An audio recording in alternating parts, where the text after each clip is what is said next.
Boker Tov, nous sommes le 3 août 2017, le 11 Av 5777, Daniel Haïk au micro, David Amara à la technique. Heureux de vous retrouver pour une nouvelle heure d'actualité ce matin sur studiocalita.com, une heure d'actualité qui va débuter dans quelques instants après la présentation du programme par les grands titres de la matinée dans l'actualité israélienne.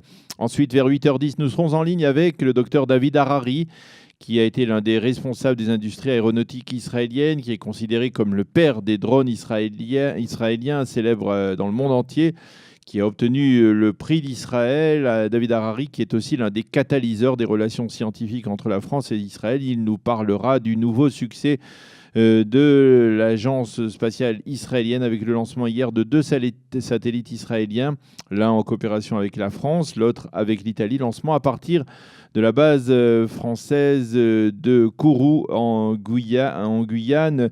Nous en parlerons donc avec lui dans quelques instants. Ensuite, vers 8h30, Eliana Gurfinkel nous livrera sa chronique Un jour, notre histoire, qui sera consacrée ce matin à Laurence Oliphant. Elle nous expliquera de qui s'agit-il.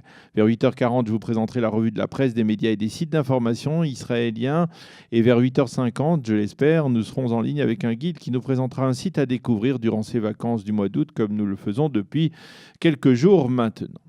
Les grands titres de l'actualité, tout d'abord, l'état de santé du sous-directeur du supermarché de Yavne qui a été poignardé hier vers midi par un terroriste palestinien continue d'être très sérieux, mais durant la nuit, cet état s'est stabilisé après une très longue intervention chirurgicale à l'hôpital Kaplan de Rehovot. Les médecins sont légèrement plus optimistes ce matin qu'ils ne l'étaient hier lorsque le sous-directeur, dont on ne connaît toujours pas d'ailleurs l'identité, est arrivé à l'hôpital après avoir été frappé en divers endroits donc par plusieurs coups de couteau de la part de son agresseur, un agresseur qui a finalement été maîtrisé par des civils israéliens avant l'arrivée des forces de sécurité.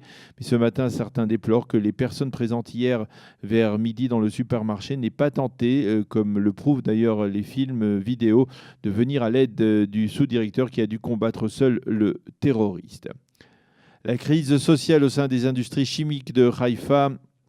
Le patron de ces industries a annoncé que les lettres de licenciement seront envoyées dès aujourd'hui aux 1200 employés de cette compagnie israélienne. Et il a expliqué qu'il a été contraint d'agir de la sorte après la décision des autorités israéliennes de fermer les réservoirs d'ammoniac qui sont situés, vous le savez, dans le golfe de Haïfa. Les employés ont manifesté hier pour tenter d'empêcher la concrétisation de cette décision dramatique, mais apparemment donc en vain. Ari Haro, l'ancien chef de cabinet de Binyamin Netanyahou, pourrait également témoigner contre le Premier ministre dans l'affaire des sous-marins et pas seulement dans les affaires 1000 et 2000, celle des cadeaux et des relations que le Premier ministre a entretenues avec le patron du Yediot Aharonot. Ari Haro, nous l'avons dit hier, pourrait bien devenir sous peu un témoin à charge très gênant pour le Premier ministre. Ce dernier a d'ailleurs réagi au dernier développement en reprenant la phrase qu'il répète depuis le début de ses affaires judiciaires.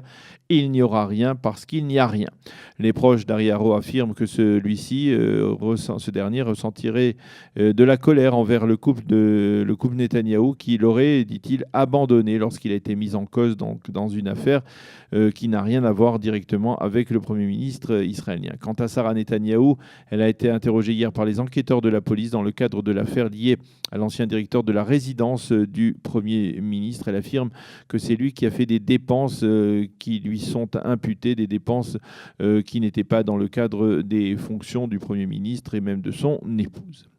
Et puis en sport, l'équipe championne d'Israël, le Hapoel Be'er-Sheva, a réussi l'exploit de se qualifier pour les playoffs de la célèbre Champions League, le championnat d'Europe de football. Hier, l'équipe israélienne a été battue 3-1 par l'équipe championne de Bulgarie, Ludogorets, mais elle s'est qualifiée grâce à ce but marqué donc hier à l'étranger sur le terrain des Bulgares après avoir obtenu sur son terrain la semaine dernière un 2-0 très honorable. Désormais, 2 matchs séparent Be'er-Sheva des poules de la Champions League.